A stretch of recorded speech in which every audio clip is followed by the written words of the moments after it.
Hello guys, good morning, good evening mga ka-YouTube. Ayan guys, ito guys, nag-ano ako ng carrots guys.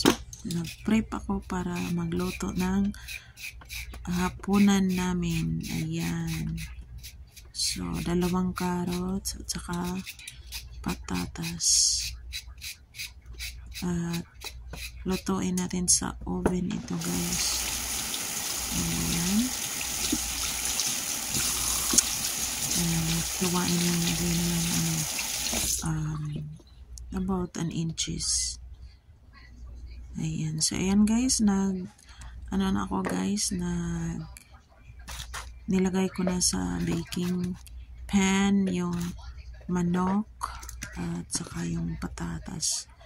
So, i-ano ko siya guys, i-roast chicken ko siya guys. Ayan, for 400 degrees, about an hour, 55 minutes to 1 hour. Ayan. So, ayan guys. So, nilagay ko na lahat na mga yan na, ito na guys. Ready na ilagay sa oven guys. Ayan. So, ayan na guys.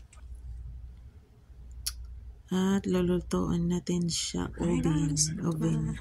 So, ito na guys, luto na at ready na, nagpi-plate na ako dito. Ayan, inuna ko yun, kinuha ang patatas at sinusunod ko yung mga carrots.